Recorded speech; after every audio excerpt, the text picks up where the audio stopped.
News, insights, inspiration. Radyo Katipunan. Down from the hill and down to the world. Radyo Katipunan. The voice of the Blue Eagle. Calling on all young male professionals. Do you wish to live an extraordinary life? Are you tired of the routine and mundane and long for a dynamic, adventurous, and even dangerous life? Do you wish to make your life count and hope to make an impact long after you're gone? Do you wish to live a life of service to society, to country, and to dear Mother Earth? Then you are the one we are looking for. Consider the Society of Jesus. Join the Church's gallant army and turn your world upside down. Call the Jesuits Vocations Promotions Team 426-6101, local 3406. Once again, 426-6101, local 3406. Radyo, radyo, radyo, radyo, radyo, radyo, radyo, Katipunan.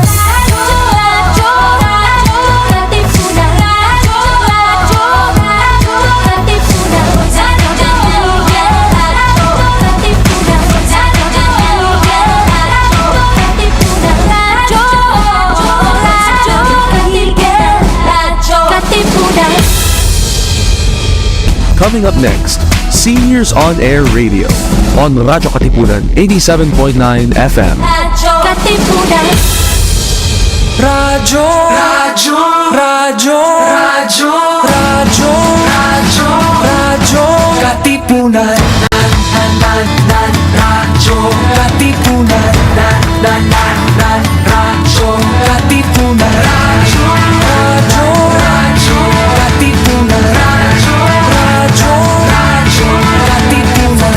Sa Blue Eagle kami di mapipigil sa pagbabalitang tumpak at tama.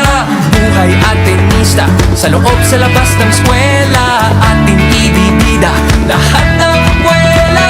Radyo, radyo, radyo, Katipunan. Radyo, radyo, radyo, Katipunan.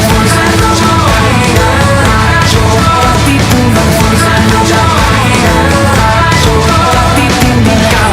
Ignacio, Katipunero, sugod, todo sa kayon, tulong at tulong, lipat na Blue Eagle, galing giting nagigil, blue and white, one big fight. Radyo, radyo, radyo, Katipunan. Radyo, radyo, radyo, Katipunan. Radyo, Katipunan.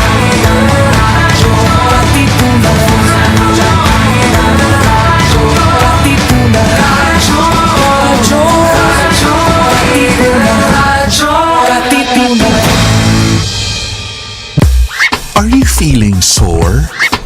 We can make that better. Tune in to the Ateneo Senior High School's first radio program, SOAR, the Seniors on Air Radio. Don't change that channel yet, because SOAR is ready to put the you in youth. SOAR, Seniors on Air, here on Radyo Katipunan 87.9 FM. Life is undeniably complicated and unpredictable.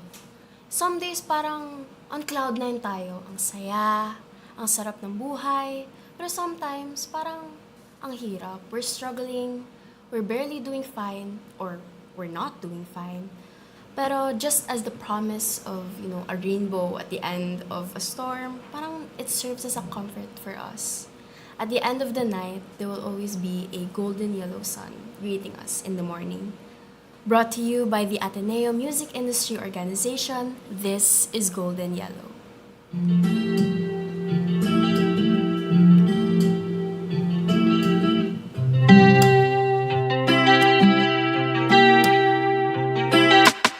Sometimes we're all gonna ace it. Sometimes it's so complicated. We can't pretend that we're working, because we know we're all gonna sleep in. We'll be singing like do re mi, counting days like 1, 2. Radyo, radyo, radyo, radyo, radyo, radyo, Katipunan. Radyo Katipunan.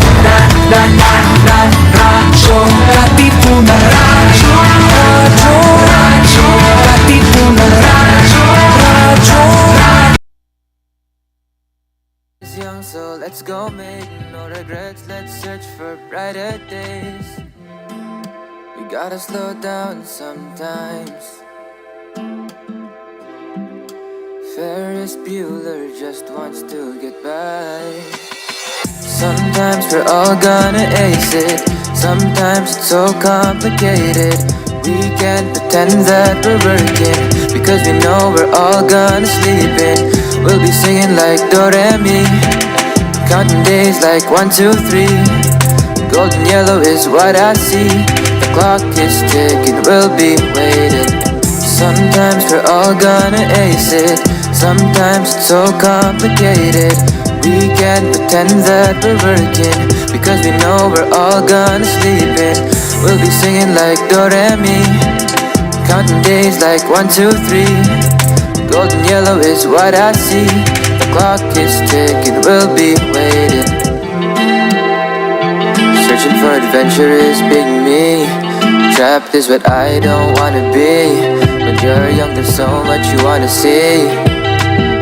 Blockbuster Saturdays, watching Spider-Man swing away. Golden yellow seen every day. Golden yellow seen every day. Sometimes we're all gonna ace it. Sometimes it's so complicated. We can't pretend that we're working, because we know we're all gonna sleep in. Sometimes we're all gonna ace it. Sometimes it's so complicated. We can't pretend that we're working, because we know we're all gonna sleep in. We'll be singing like Do-Re-Mi, counting days like 1, 2, 3. Golden yellow is what I see. The clock is ticking, we'll be waiting.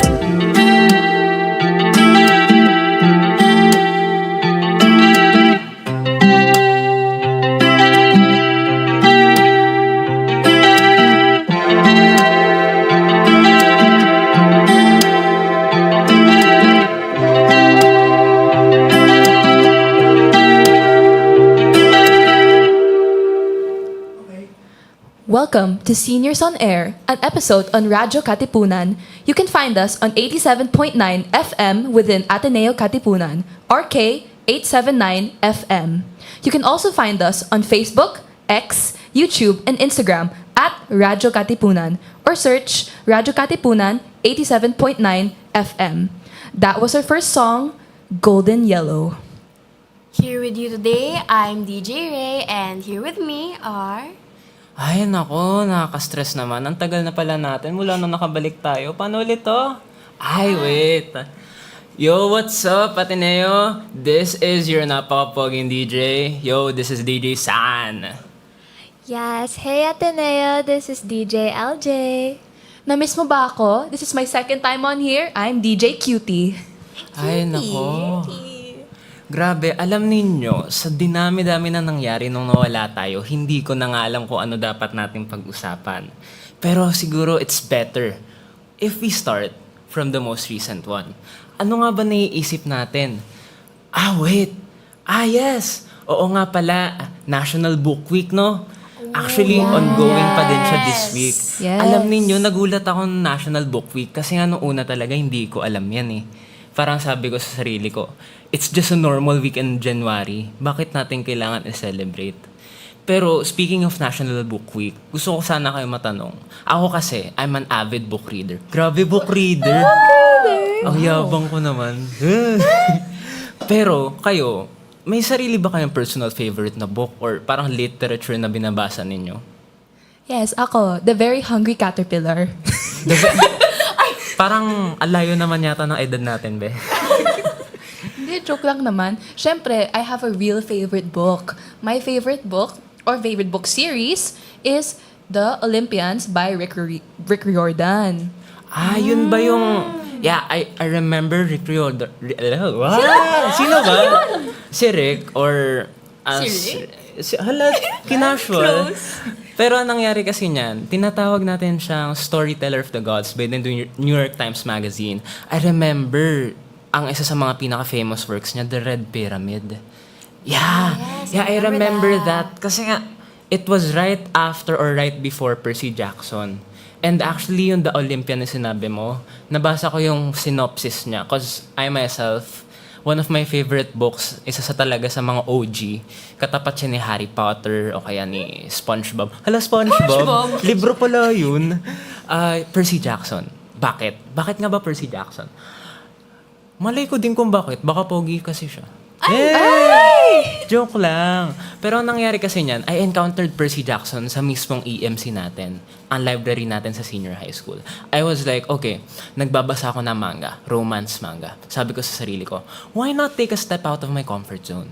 Comfort zone. Sabi ko sa sarili ko, why not try something daring? Daring. Grabe naman yung word. Big word. Sabi ko sa sarili ko, okay, let's read fantasy. I discovered Rick Riordan's Percy Jackson. Sabi ko sa sarili ko, this title is familiar. Kasi nga dati sikat na sikat talaga siya.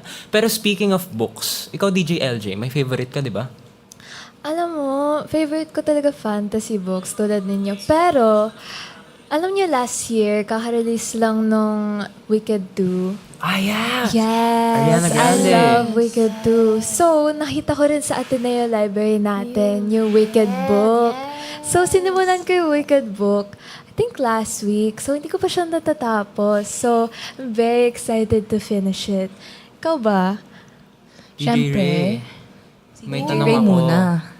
Balita ko, may libro ka daw dyan. Yes. Ilabas mo na. Kaso naiwan ko sa bahay eh.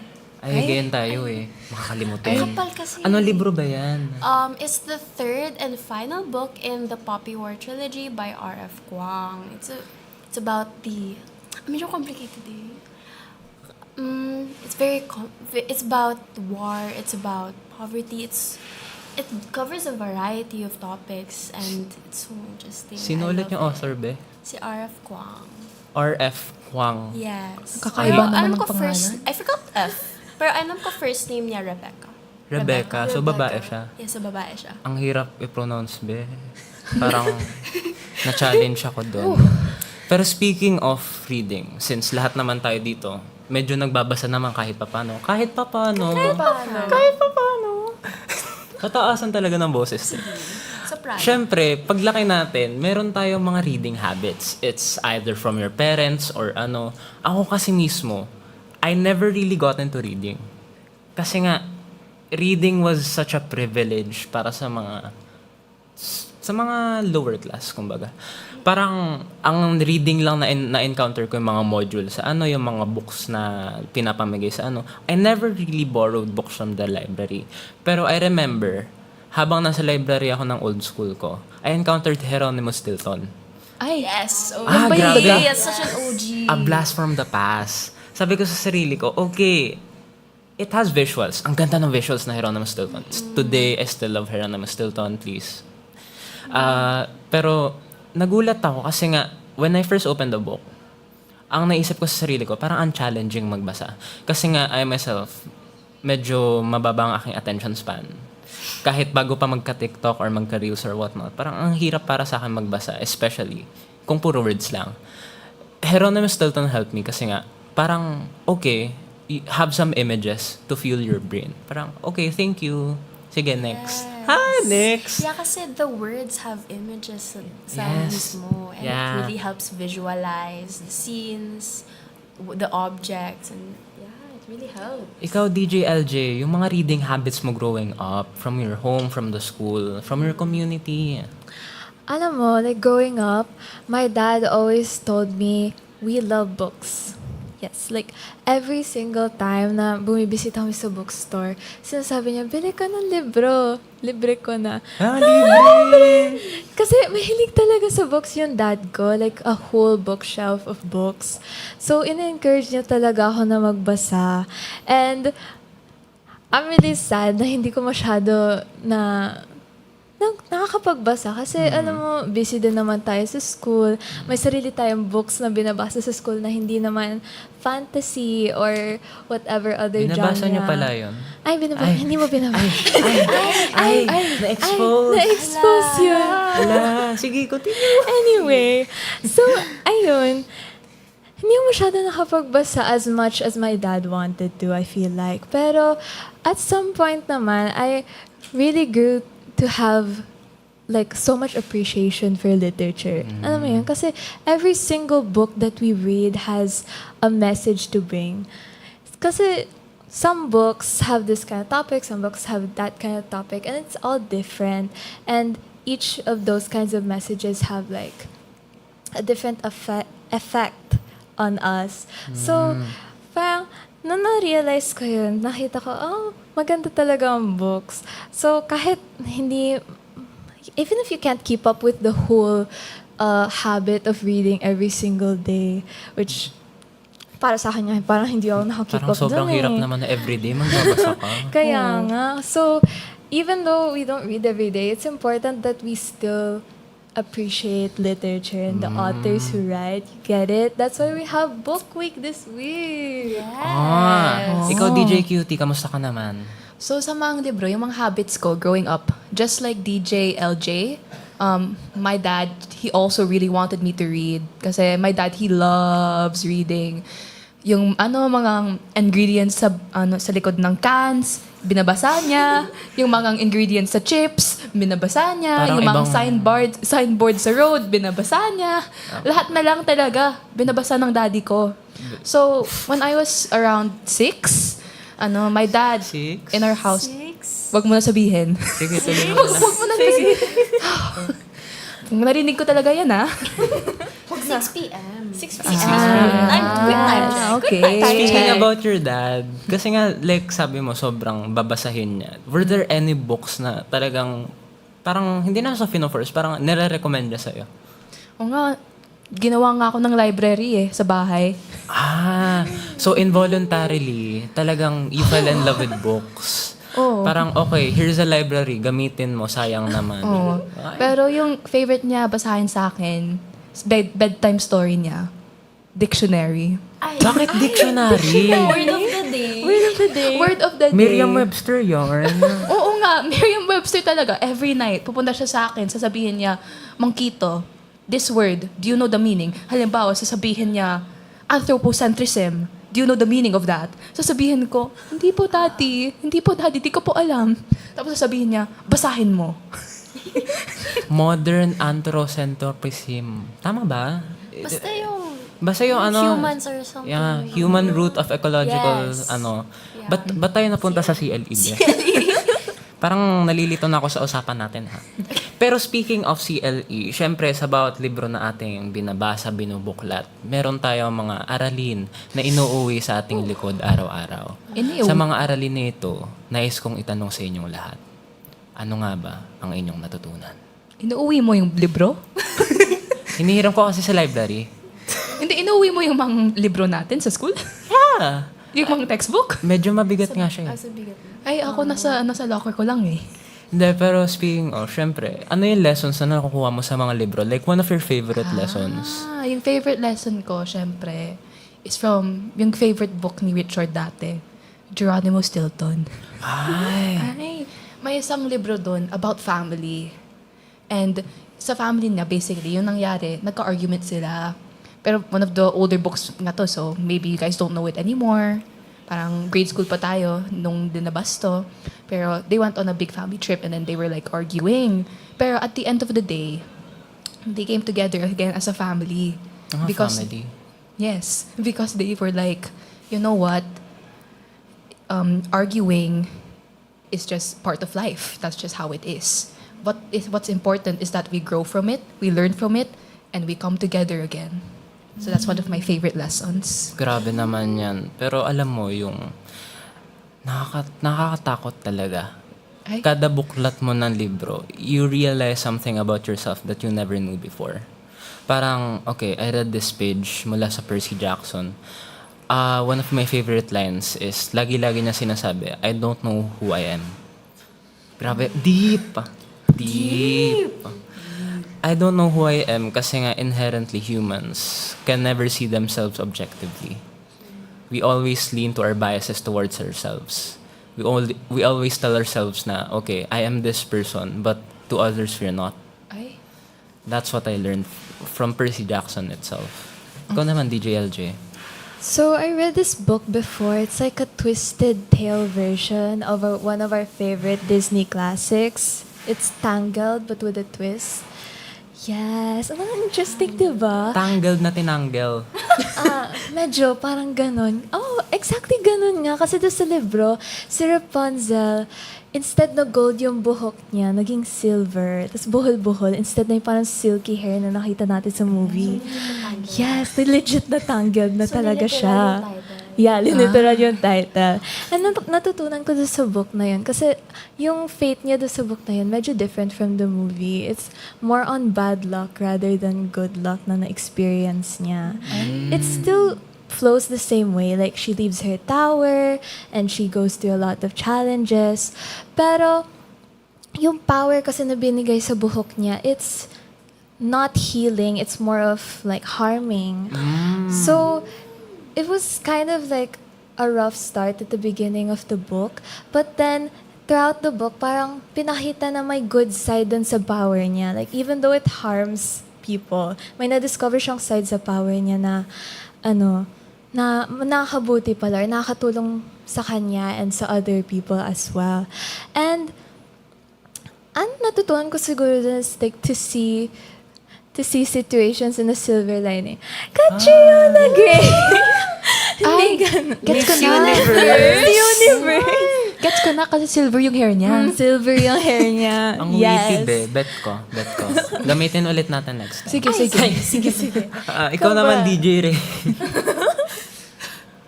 Ano yung favorite na lesson mo from the book? Kasi nga, parang lahat kami may lessons. Ikaw na lang natitira. Ay, sige. Honestly, sa dami-daming, books sometimes aren't limited to one lesson. Wow. And, kasi sa dami-daming nangyayari sa book, sometimes you learn from a specific scene, tas iba naman sa next scene, tas so on and so forth. So, I'll just summarize na lang yung what I learned in general. Different perspectives talaga. Like, you can see, when you meet these different characters, when you see them witness other characters experiencing these, experiencing challenges, joys, you'll really see na we're all individuals with our own passions, with our own tragedies, with our own experiences. And it really helps me see na, the human experience, kumbaga. Qualitative.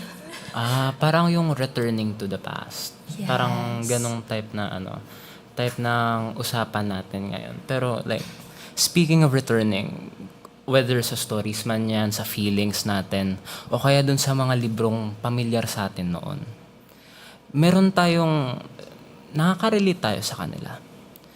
Kaya yung next song natin, perfect for our situation today. It reflects lahat ng nararamdaman natin. And of course, enjoy our next song, Palagi na lang.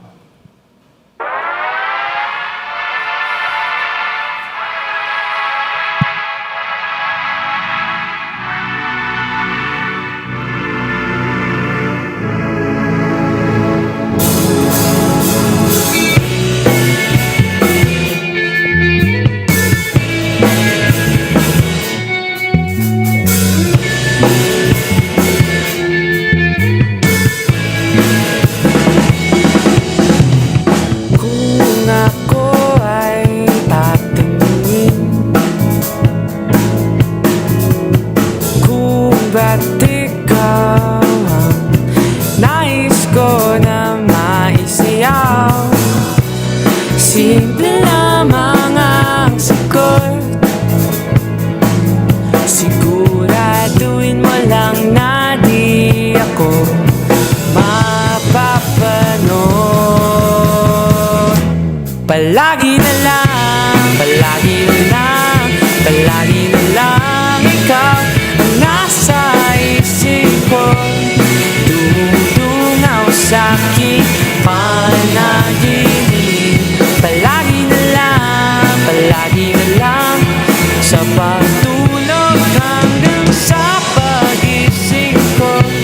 Sinusundan mo ako kahit saan.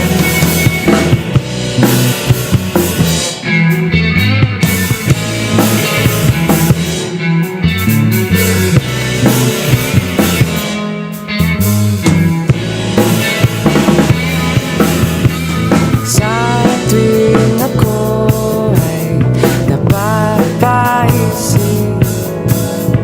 kung ito ba'y iyong nararanasan din. Sana naman wag kabahan, baka sakali lang na di ako ang nadarama. Palagi na lang, palagi na lang, palagi na lang ikaw ang nasa isip ko. Dumudungaw sa'king panaginip. Palagi na lang sa pagtulog hanggang sa pagising ko. Sinusundan mo ako kahit saan.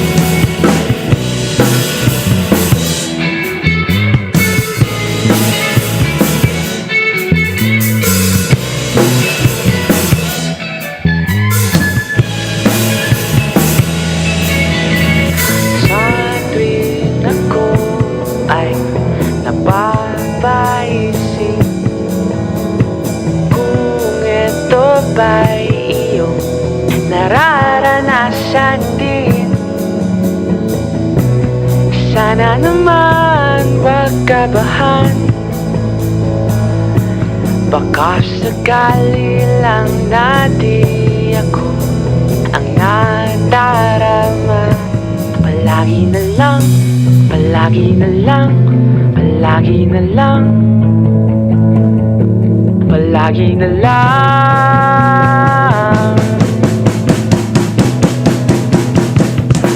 Palagi na lang, palagi na lang, palagi na lang ako hindi makatulog, kakaisip ako.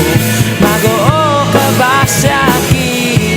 Please naman pagbigyan, dahil ayoko na paulit-ulit pa ang pagtapos sa utak ko ng mga pangyayari. Di naman nangyayari.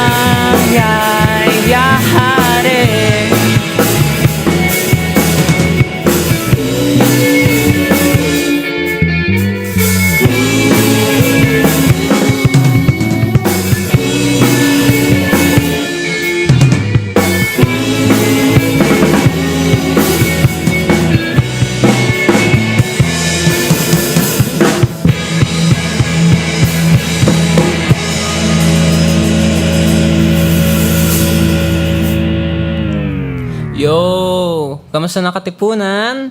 Welcome back to Seniors on Air, and that was Palagi by the Ateneo Music Industry Organization. Nako, we have a big surprise for everyone today. Of course, coming back to you, ito na napaka-pogi na yung DJ San. Hello, yung pinaka-cute. Hindi si Cutie. Ay. Pero ako, si Ray. DJ Ray. Yes, ako ang pinakamaganda. Ako ang pinakamaganda niyong DJ LJ. So, kailangan ko na ng bagong tagline. Sorry na. Kasi may nangangopya dito. Sama sa nangungopya, grabe. Sige, ako yung pie mo. Kasi ako ay cutie pie. Wow! DJ Cutie. Pero balita ko, we have a surprise today. Pero Sino syempre, kaya? sino? Spinoil mo naman kagad. Grabe ka naman. Alam na nila. Joke lang naman syempre. Pero before we get into that, recap nga muna tayo kung ano nangyari sa segment 1 natin. Earlier we talked about how our love for literature began and also our favorite stories and the lessons we learned from it. But now we have something else to talk about. Na grabe. These people are the backbone of the EMC and the Ateneo Senior High School. Nako, without them, I wouldn't know Percy Jackson or any of the books I know today. We will welcome today our very beautiful, very pogi, and very stunning. Ako? Ay! Ay, sige po. Please welcome our local librarians from the EMC of the Ateneo de Manila Senior High School, Sir Kent and Ma'am Laksamana. Hi ma'am, hi sir, kamusta naman tayo today? Hala, nagbenta. Hello. Hi, good evening. Hi. Hello. So, kamusta naman po kayo? Like, Ito, pretty. Cutie Pretty. rin. Agaw din sa kanyang ni. dami na ng agaw kay Cutie. Dami ko kasing fans. Pero syempre, speaking of, syempre kanina, na-touch na natin yung National Book Week. Gusto ko sanang tanungin, since EMC was actually one of the leading spearheads dun sa ating National Book Week, inviting fully booked, curating events, managing them. May tanong kami sa inyong mga DJ today. Ang tanong, may tanong. Isa sa mga aming napaka-inaabang tanong. Ano nga ba yung naging vision ninyo for the National Book Week? Like, ano ba yung may clear goal ba kayo? Or may, parang may goal ba kayong pinupuntahan nung iniisip ninyo idea for the theme? Sige. Okay. So every year naman, every school year naman, the EMC spearheads yung celebration of National Book Week. And really, our goal is to, syempre, promote the love for reading. So yung talaga, napakita rin nila na, books still exist, na... Yes, they always do. Because sometimes I think students forget na syempre marami ng TikTok, YouTube, mga video na ganyan na may books pa nga pala, mayroon pang iba pang kind of media na I can go to para find comfort, i-entertain yung sarili mo din like that. Sige kayo sir, o pinasa. For me din, I think napakaganda rin ng tema natin this year kasi 2025 was the Jubilee Year of Hope, di ba? And we are, at least the vision for the National Book Week is na lahat tayo maging messengers of hope, right? So, ayun, and it's through literature, it's through reading, and through the love for books na ayun nga, magiging tagapagpadala. Tama. Big word. Tagapagpadala ng pag-asa para sa lahat. Ayun. Syempre, medyo speaking of experience nga naman sa ating lahat, gusto sana namin kayo tanungin since students lang naman kami and you were the ones that were actually leading the conversation about books. Gusto sana namin tanungin, anong klaseng experience yung gusto ninyo iparating through the National Book Week? Sige. I do feel like yung mga activities nung book week is to really para not only to make the students feel na books are still, yung sabi nga kanina, that books still exist, but books are always going to be friendly to them in a way na yun nga, laging dyan mga libro ng library. And ang kailangan natin gawin, bisitahin yung library natin, manghiram ng libro, kahit anong libro yan. And it's a way for the library to always, it's a way for the library not always to remind itself na the students are here and the library is here as well for them. It's a mutual, kumbaga, it's a mutual relationship with each other. Kaya nakakatuwa lang na napakaganda rin ng reception ng mga students this year, lalo na sa mga activities natin na todo bigay yung mga classrooms talaga. It's really fun seeing the reception of the students. Well, yeah, like Sir Kent said, I don't know if the students or the listeners still remember from senior high na we started off the week with a beautiful reflection from Sir Kent. Yes, that was me. Yes. That was me. Nagulat ako. Parang Beautiful reflection po. Nagulat ako, parang iba-iba yung boses. Parang, baka mamaya naka-auto-tune yun, ha? Hindi, ganito din. Medyo lang. Medyo subdued lang ngayon. Para Parang nonchalant? Nonchalant. So, Yeah, yun nga. Kumbaga, I hope you remember nga na yung reflection ni Sir Kent, he told us a story of how he found the love for reading from his friend. So, I hope ganun din na, for example, sa mga costume contest natin, na kayo as a class, siguro may nag-share, oh, can we get this costume from this book? Nakapag-costume ba kayo sa class nyo?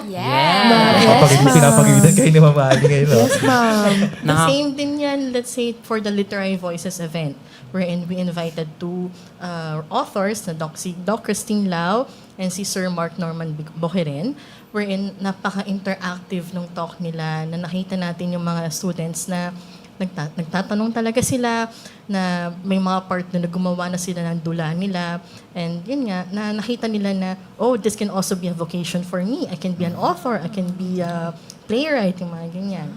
As well as yung, lastly, yung book talk naman, yung hashtag book talk na series. Dati, ang guest lang namin, puro teachers lang. But for this year, in-extend namin yan. Actually, hanggang next week, meron pa rin kaming hashtag book talk series. Wherein, pati yung mga students, tinanong na rin namin, ano ba yung book recommendations nyo? Para makita rin na iba na, oh, there's this book pala. Na actually, someone already went to the library looking for the book that Sir Daniel said in the video. So, effective naman nga siya. Actually, yung mga book talk, nakaka-relate din ako kasi nga I was trying to find new books, especially nung nangyari nung ating classroom like MIP, wherein in-introduce yung National Book Week.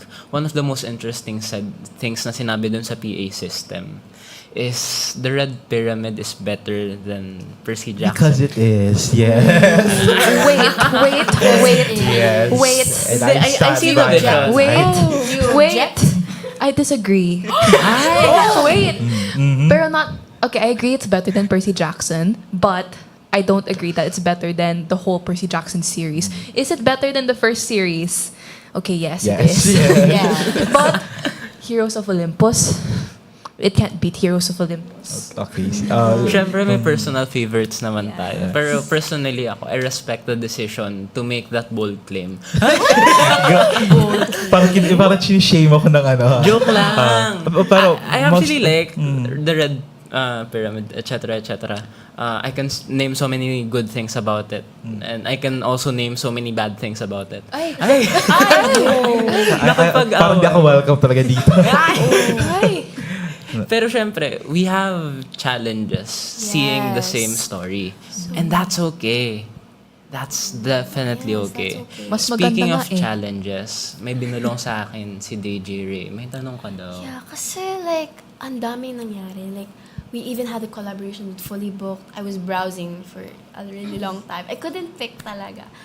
Pero, and there's so many events, so many small but very meaningful events like book talk. Tas yung mga emails na nakita ko na there were like book recommendations. I really liked reading through that.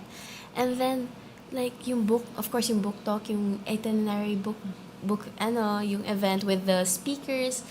I would just want to ask, in organizing the event, ano yung mga challenges like did you go through in curating this very meaningful week for all of us?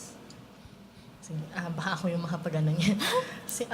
Well, for context muna, although the EMC does spearhead the celebration, we do have help from a committee, wherein those are the teachers from, let's say, Sir Kent from English, and Sir Lee from Research, Ma'am Nona from the Computer Subject Area, Ma'am Mocha from Arts, and also Ma'am Bea from Filipino. So, again, it's a collab between the EMC and also these teachers. So, dahil collab siya, ang mahirap syempre, maghanap ng common time for setting meetings. So, buti na lang merong G-Space. Kaya lahat yun, Sir Kent, paano din gagawin natin dito? Ma'am Mocha, kamusta na po yung ganyan? Puro updates na lang talaga. Apart from that, siguro another challenge was looking for a schedule for some of the events. The schedule, the venue, logistics, yung mga ganyang concerns. Because during this week, remember for Literary Voices, we had to do it after class. So we had to make a decision, gagawin ba natin siya na 4 onwards to cater to all students? Or is it more focused for the grade 12 na lang kasi yun yung mas swak sa classes nila? There's also a problem of can we have both speakers in one event na lang, or is it that too short of a time? So yung mga ganong concerns din. And also, sorry, last na, yung sa book fair din, I don't know if you noticed, but we had to cut it to 4 days na lang. Because for today, for Friday, maraming schedule ng field trip, may mga retreats. So almost half of the senior high school population, wala. Actually, ABM nga lang natira nung after lunch. Parang sabi namin, sarap siguro ng buhay ng ABM. Ang tahimik. Oo.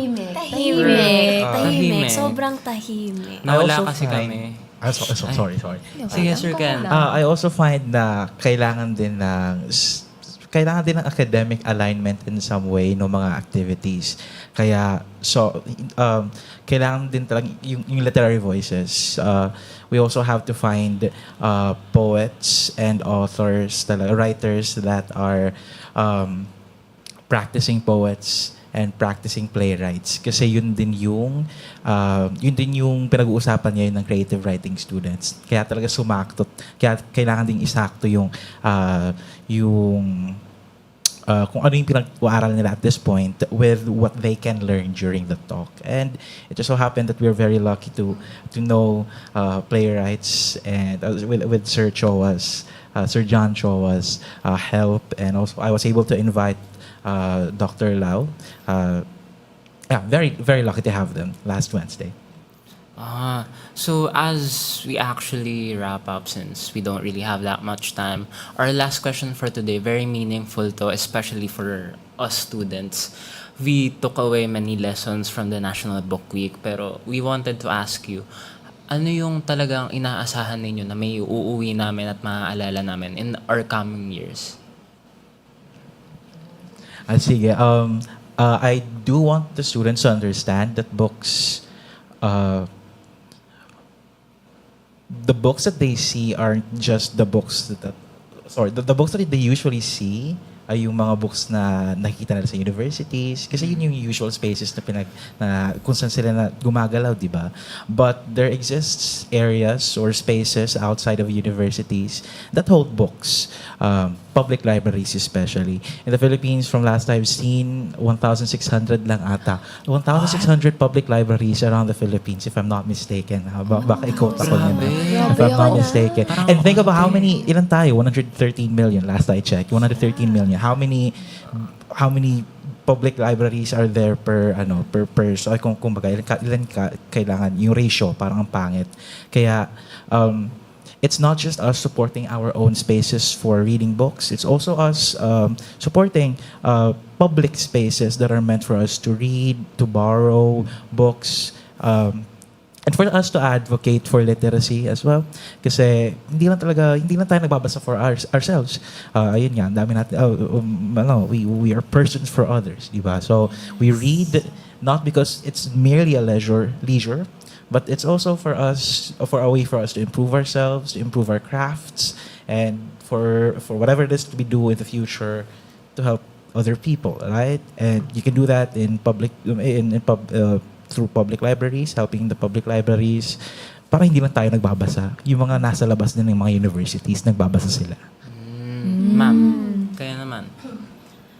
I do just hope na through, let's say, yung mga activities, yung mga contest, even yung mga book fair na ginawa namin for Book Week, ma-realize din ng students na sabihin na natin challenging times, ngayon nauso na yung mga mental health concerns, alam kong stress kayo with all your ACADS, ganyan, na I do hope na, what ko sinasabi, na mahanap din nila yung hope in these books.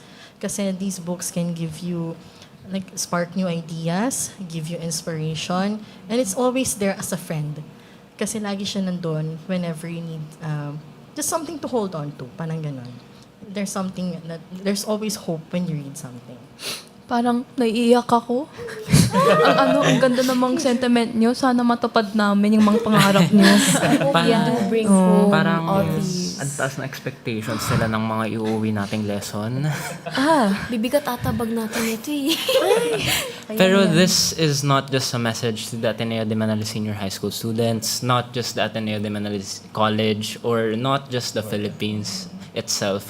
This is actually a message to the entire world na books aren't there forever. We must cherish them and love them as long as they are here. Within in those books are stories of characters we couldn't imagine seeing in real life. Bibliographies of people great and people who did things that are incomprehensible to the human mind. And those books are the bane of our society. Bane! Joke lang. They are the start of our society. Tulad nga ng sabi nila, ang hindi marunong lumingon, ang hindi marunong lumingon, mas mabuti ng mahulog sa kanyon. May ganun. Joke lang. Ay, wow. Parang ginawa ko lang yata yun. Parang personalan. Siyempre, we're actually very sorry to our listeners today. Parang, ano oras na ba? 6:50? It's about time, no? DJ Cutie. Sige na. Bye-bye na to. Ang sad. As we come to the last page of our chapter, chapter, it's time that we're reminded that National Book Week isn't just about books on shelves or events on a calendar. It's about the people who love stories enough to share them. Wow. Tayo, nagsishare tayo ng stories. Nagsishare tayo. And that's through so many medias, not just books these days, but through audiobooks, through, even TikTok sometimes, and through YouTube. There's so many platforms for us to share. And now that we have that many platforms, there's so many communities that grow because of the love we have for reading and for books. Okay? Thank you to our guests for letting us into your stories and for the work you've done to bring literature closer to our school. And to everyone listening, we hope this conversation inspires you to keep reading, keep wondering, and keep finding pieces of yourself in the pages you turn. To end the night, let us remember the stories and sounds we hold on to that keep us grounded. Our last song reminds us of that quiet sense of support that carries us through. This is Lifeline.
How could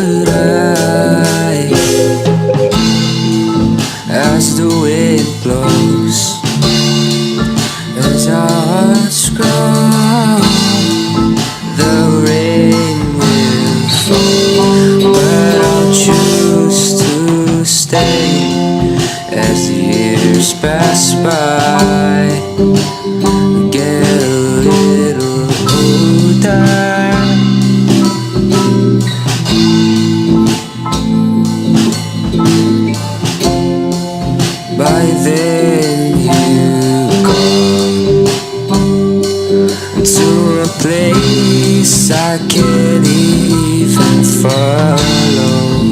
Oh, how will I know? Oh, how will I know? How will I know if you're still there? Oh, darling, why you leave so soon?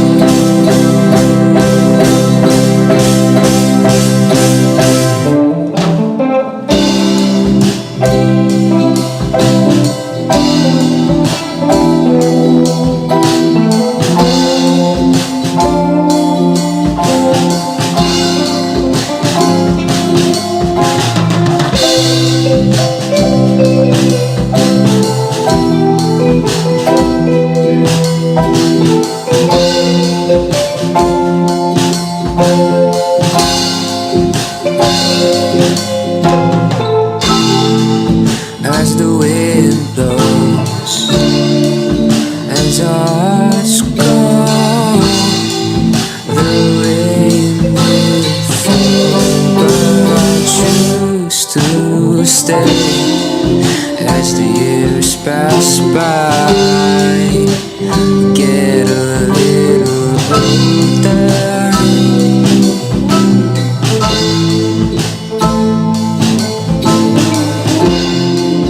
By then you've gone to a place I can't even follow. Oh, how will I know? How will I know? How will I know if you're still there? Oh, darling, why'd you leave so soon?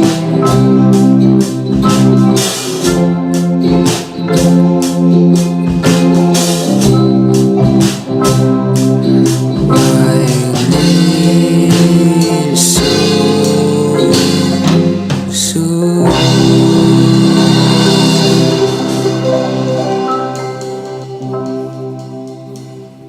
Oh my gosh, I didn't notice the time. Grabe talaga how time passes by.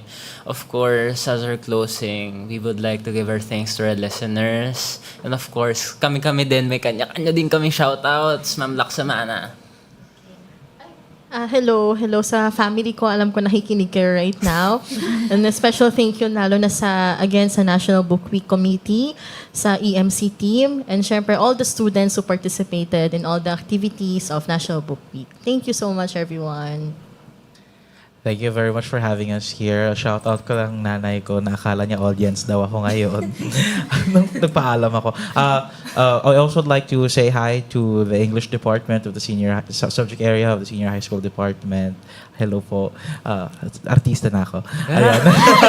Yes, I made it. Yes, radio star. Ayun lang.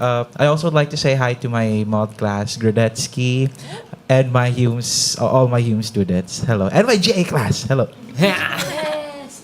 Okay, shout out kay Sir Christopher Omega kasi kaka-quiz ko lang sa subject niya at sana mataas yung score ko. Then again, Sem 2, Oral Com. DJ LJ? Shout out to my mom and dad who are watching right now, and Ate Helen, and all my family and friends. And shout out to 11 Rebuff as well, and all of ABM. Yes. Yes. Oh, shout out to me. Yes, shout out to you. You're ABM. Shout out to 11 Campion, my friends, my family, my dad who's coming to pick me up in a bit. I hope you're not waiting so long. And of course, shout out to Ateneo, the people who organized Book Week, of course. Of course, hindi pa na sila shoutout ever, I think, sa lahat ng SOAR episode natin. Shoutout to our seniors. Hi, hello. Yes, hi to our seniors. Shout Thank out you po. for rushing this episode. Hala, Roshi! Hala, in-expose mo na kami. Hi din sa mga Facebook Live viewers natin, si Elaine, si yung mga EMC natin, of course, our friends from the Ateneo de Manila Senior High School. And to close this off, syempre, we will have our very iconic line. Everyone, you hear it?